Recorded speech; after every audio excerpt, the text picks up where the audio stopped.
नमस्कार दोस्तों, आज मैं आप लोगों के बीच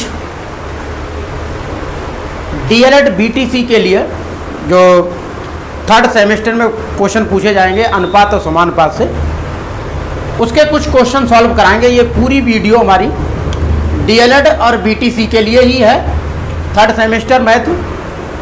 अदरवाइज क्वेश्चन तो किसी भी एग्ज़ाम के लिए मैथ के आपके लिए यूजफुल होने वाले हैं, किसी के लिए भी आप इन्हें पढ़ सकते हो।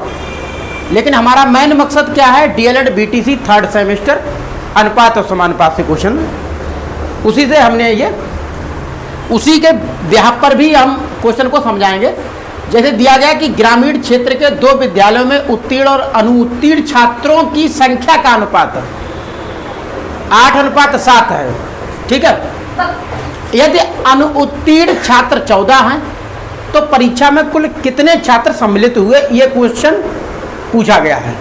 तो सबसे पहले हम बात करेंगे उत्तीर्ण या अनुत्तीर्ण, ठीक है। कह रहा है कि उत्तीर्ण या अनुत्तीर्ण। देखिए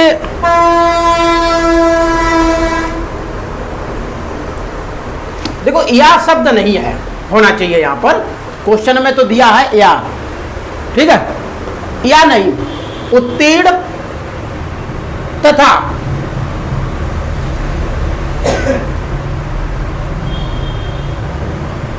उत्तीर्ण तथा अनुत्तीर्ण, ये होना चाहिए, या नहीं, ठीक है। या का मतलब थोड़ा अलग हो जाता है। एक ही शब्द का मतलब होता है कि इसका मतलब और इसका मतलब एक ही है, ऐसा नहीं है।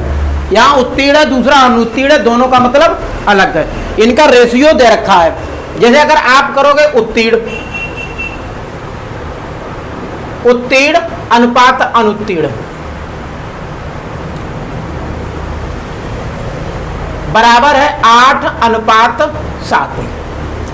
अब आप क्या करोगे, इसमें एक कॉमन उभयनिष्ठ संख्या ले लोगे, वो होगा आपका x या a b, जो भी आपको सुटेबल लगे वो आप मान सकते हो। आप लिख सकते हो उत्तीर्ण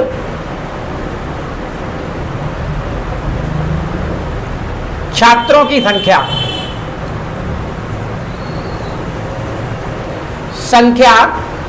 8x, अनुत्तीर्ण छात्रों की संख्या बराबर दूसरी है, यानी कि 7x, ठीक है। कहता है कि अनुत्तीर्ण छात्र 14 है, तो अनुत्तीर्ण कितनी है, 7x। तो 7x बराबर 14, 7 दूनी 14, तो x बराबर 2। अब देखिए आपको क्या निकालना है, उत्तीर्ण हमारे पास 14 हैं लेकिन अनुत्तीर्ण नहीं है। दोनों को x का मान कितना निकला, 2, तो 8 × 2 बराबर 16। दोनों को जोड़ दोगे, कुल छात्रों की संख्या, भाई जब एक जगह टोटल विद्यार्थी सम्मिलित होंगे उसमें कुछ पास होंगे कुछ फेल होंगे, ठीक है, लेकिन सम्मिलित तो सभी होंगे। तो उत्तीर्ण हैं हमारे 16, अनुत्तीर्ण हैं 14, जोड़ देंगे तो 30 विद्यार्थी उसमें सम्मिलित हुए। इस तरीके से क्वेश्चन को आपको लगाना था। सेकंड क्वेश्चन है, कहता किसी धन को ए और बी में 3:5 में बांटा गया है। यदि ए को 3150 रुपए मिले तो कुल धन कितना है, ये पूछा है। भाई जी रेशियो पर ध्यान दो। जैसे अगर बात करेंगे A/B तो 3:5, तो A का हिस्सा कितना है, 3 अनुपातिक मान। तो क्या करोगे आप, 3x बराबर कितना मिला, 3150। अभीष्ट अंक हमने x ले लिया, 3 का भाग लगा दो, तो x बराबर 3150/3, 3 × 3, 3 × 5 = 15। तो अभीष्ट अंक हमारा 1050 निकल के आया, ठीक है। कुल धन की बात हो रही है, तो हमें सबसे पहले b का हिस्सा देखना पड़ेगा। तो b का भाग क्या है, ये a का भाग, ए का भाग, इधर हम बी का भाग, बी का भाग कितना है 5x, तो 5 गुणे 1050, 0 5 25, 5 1 5, 5250 बी का हिस्सा निकल के आया। कुल धन, कुल धन मतलब ए का है 3150 और बी का है 5250, जोड़िए 3 4 8, 8400 रुपये। ठीक है, देखो सही जुड़ा, 0 सही है, ठीक है, 8400 रुपये जो है निकल के आएगा।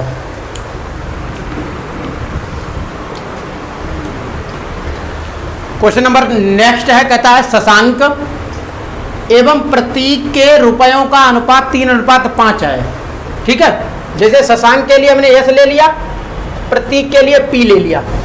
ठीक है, नहीं एस एच कर लो यहां पर। ठीक है,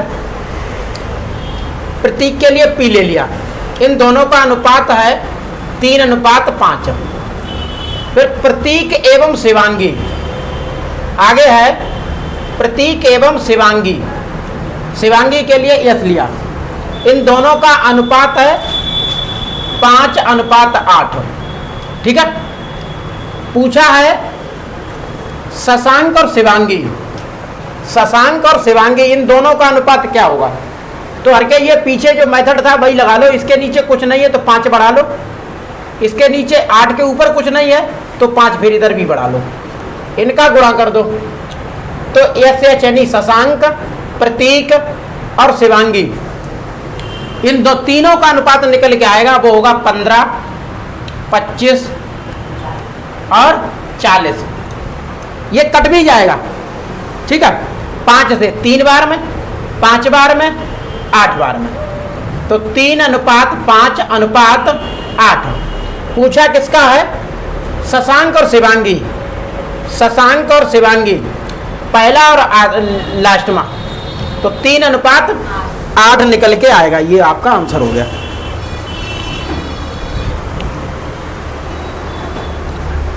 क्वेश्चन नंबर 4 है, कहता है कि एक त्रिभुज के तीनों कोणों का अनुपात 2, 3 और 5 है, तो उस त्रिभुज के तीनों कोणों का मान बताइए। ये अनुपातिक मान दे रखा है, पूछा उसने क्या है, तीनों कोणों का मान। देखिए कैसा भी त्रिभुज हो सकता है, ये कोई यूं तरीके से त्रिभुज था, ये और ये, देखो समझिए पहले ए बी सी। ठीक है, तो तीनों कोणों का मान कितना होगा आप मान सकते हो। माना कोण ए बराबर, अनुपातिक मान पे जाइए 2x, कोण बी बराबर 3x, कोण सी बराबर 5x, ऐसे। ठीक है, एक चीज आपको पता होना चाहिए कि जिस तरीके से मतलब एक त्रिभुज होता है, त्रिभुज के तीनों कोणों का मान सदैव 180 डिग्री होता है। कितना होता है, 180 डिग्री होता है। और चार कोणों का मान हमेशा 360 होता है।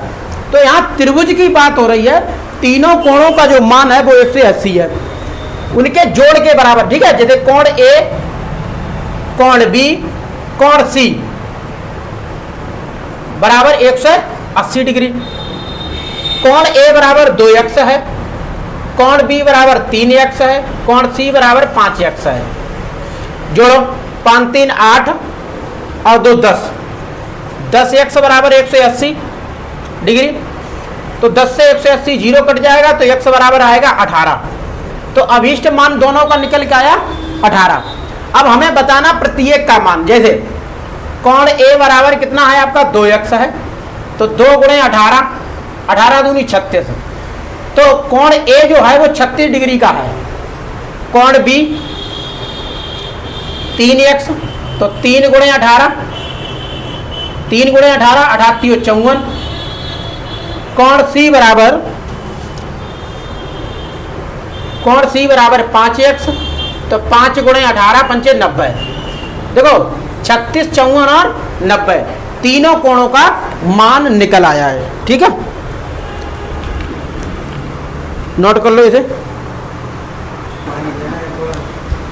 देखिए नेक्स्ट क्वेश्चन है, कहता है कि 840 रुपए को इतने हिस्सों में विभक्त करना है और ये हिस्से का मतलब है अनुपातिक मान, इसे अनुपातिक मान ही मानिए। रुपए टोटल 840 है, इन हिस्सों में आपको बांटना है। ठीक है, देखो इसका हिस्सा 2.7x, डायरेक्ट करिए 4.2x प्लस 5.1x बराबर टोटल 840 रुपए है। जोड़ो सभी को, 7 2 9 और 1 10, 10 की 0.1, एक अंक बाद दशमलव समय लगा है, 5 4 9, 9 2 11 और 1 12, x बराबर 840। ये 12 है, 12.0 कोई मतलब नहीं, 12 है, 12 का भाग लगाओ तो x बराबर 12, 12 7 84, 70 आएगा तो x बराबर 70 हो गया। ठीक है, प्रत्येक भाग, जैसे ये है पहला, ये हमने मान लिया 2.7x, तो 2.7 गुणे 70, x का मान 70 निकला है, 7 7 49, 7 दूनी 14 और 4 18, मतलब और 1 0, एक अंक बाद दशमलव लग जाएगा तो 189 रुपए निकल के आएगा एक हिस्से में। दूसरे में, दूसरा है हमारा 4.2x, तो 4.2 गुणे 70, ये हो जाएगा 7 दूनी 14 और 7 चौक 28 और 1 29, एक अंक बाद दशमलव, मतलब 1 0 भी लगेगा 70 वाला, एक अंक बाद दशमलव, यानी कि 294, ये हो गया। सी, ये है आपका 5.1x, तो 5.1 गुणे 70 बराबर 0 7 1 7 और 7 पना 35,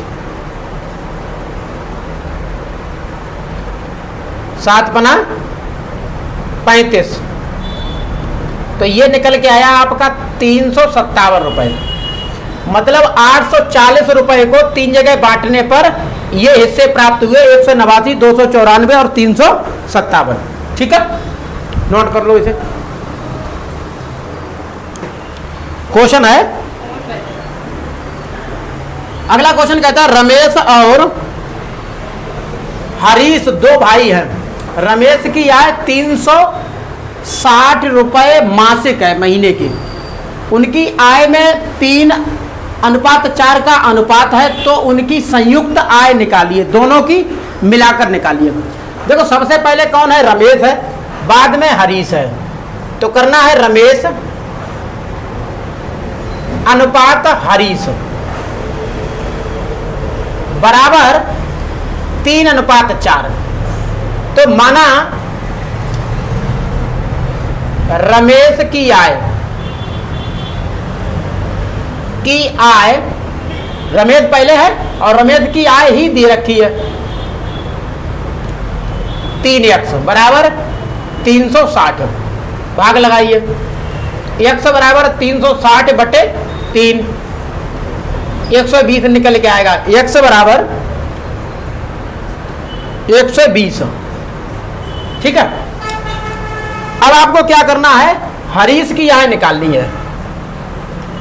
हरीश की आय बराबर, देखो हरीश का अनुपात कितना है, 4 है, तो 4x हो जाएगा, 4 गुणे 120, 5 चौक 48, कितना हुआ 480। संयुक्त आय, दोनों की आय, दोनों की आय, दोनों की आय, एक की है 360 और दूसरे की 480। जोड़िए बेटा 0, 8 से 14, 4 3 7 और 1 8, तो टोटल कितना निकला 840। ठीक है, नोट कर लो। देखिए क्वेश्चन कहता है कि एक कोई मिश्रण है जिसमें लोहा और पीतल और तांबा 3 धातुओं का मिश्रण है और उनका जो अनुपात है वो 5 6 और 7 के अनुपात में है। यदि कुल मिश्रण 90 यानी कि तीनों को मिला करके 90 kg बनता हो, 90 किलोग्राम बनता हो, तो पूछा है, अलग अलग पूछा है, किसी का पूछ सकता, लेकिन यहां उसने पूछा है पीतल की मात्रा बताइए। देखो करोगे, माना पीतल की मात्रा, देखो सॉरी पीतल क्यों, लोहा, लोहे की मात्रा, लोहे की मात्रा कितना है 5 है, तो 5x। पीतल की मात्रा 5x और तांबा की मात्रा 7x। कुल मात्रा, कुल मतलब तीनों का योग 5x plus 6x plus 7x बराबर कितना है 90 केजी में है। ठीक है, 90 किलोग्राम है। जोड़ो 7 और 6 13 और 5 18, 18 x बराबर 90, 18 1 18 पंचे 90, x बराबर 5 निकला। ठीक है, तीनों की मात्रा हम बता दे रहे हैं आपको। 5 गुणा 5 बराबर 25 केजी क्या होगा, लोहा होगा उसमें। पीतल की उसने पूछा है तो 6x यानी कि 6 गुणे 5 6 पंचा 30 केजी क्या है, पीतल, पीतल ही पूछी है 6 केजी। और अगर तांबा पूछा जाता तो 7 गुणे 5 7 पना 35 केजी। ठीक है, अगर तीनों को जोड़ दोगे तो 90 किलोग्राम ही बन के आएगा। ये आंसर हो गया भाई। इसमें पीतल का पूछा तो उत्तर तो आपको 30 है, हमने तीनों बता दिए निकाल के, इसलिए बता दिए कि कोई भी आपसे पूछा जा सकता था। ठीक है,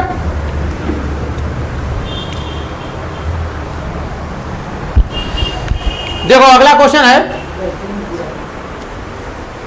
क्वेश्चन कहता है कि 15 आदमी 2 घंटे प्रतिदिन काम करके किसी काम को 10 दिन में पूरा करते हैं, तो 5 आदमी 6 घंटे काम करके काम को कितने दिनों में पूरा करेंगे, ये क्वेश्चन पूछा। बड़ा इंटरेस्टेड क्वेश्चन आ गया है। आप लोग सोचते होंगे ये अनुपात का है, हाँ अनुपातिक मान है। इसे हम आप कैसे करेंगे, इसका एक सूत्र होता है MDH। MDH मसाला देखा है ना, उसका नाम से एक सूत्र है MDH। ठीक है, MDH। अच्छा यहाँ डबल बात है, जैसे आदमी यहां पर भी है आदमी इधर भी है, घंटे इधर भी घंटे इधर भी है, दिन इधर हैं तो दिन दूसरी तरफ पूछे गए हैं, तो उसके लिए आपको क्या करोगे, M1 D1 H1 बराबर M2 D2 और H2। ऐसे देखिए ये क्वेश्चन है। जैसे सबसे पहले आदमी कितने हैं 15, तो 15 गुणे कितने दिन काम करेंगे 10, घंटे कितने 2, अब आदमी हो गए 5, कितने दिन में करेंगे जब 6 घंटे प्रतिदिन काम करेंगे 6। अब काटो 5 से, मतलब ऐसे कर दो, ये 6 इधर ले आओ, 5 और 6 इधर ले आओ, तो D2 बराबर लिख सकते हो 15 गुणे 10 गुणे 2 बटे 5 गुणे 6। ठीक है, काटिए 2 एकम 2 2 3 6, 5 तियां 15, 3 एकम 3। ठीक है, तो D2 आपका निकलेगा सिर्फ 10 दिन निकल के आएगा। ठीक है, नोट कर लो इसे।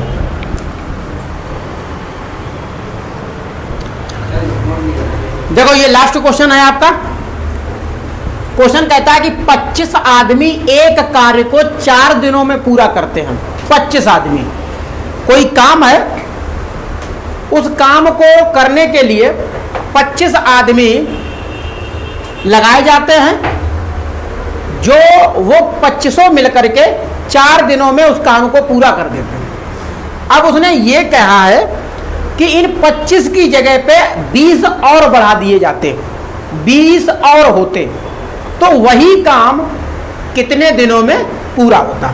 तो देखिए यहां पर भी आप वही लगाइए, MD, H लगाना नहीं, घंटे की बात नहीं हो रही है, घंटे की बात नहीं हो रही है।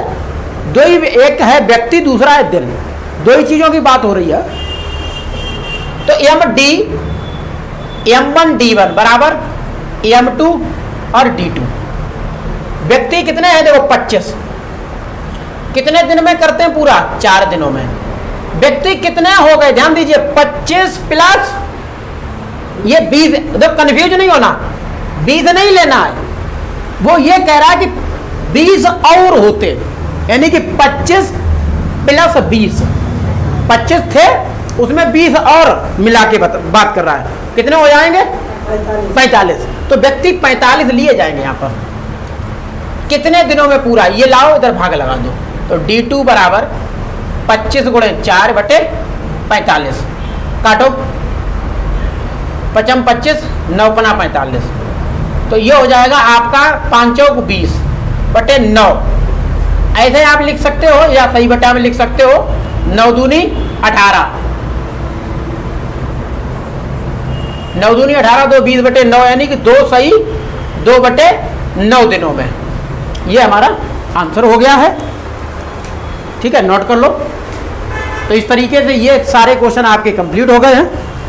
और कुछ आगे के क्वेश्चन भी पढ़ने के लिए हमारे चैनल को सब्सक्राइब, दोस्तों में शेयर, और जहाँ समझ में ना आए वो कमेंट भी करते रहें, ताकि लगता रहे कि आपको समझ में आता है या नहीं आता है, आप पूरी वीडियो देखते हैं या नहीं देखते हैं। ये सब कमेंट के जरिए से ही हमें पता चलेगा। चलिए, धन्यवाद आप सभी का।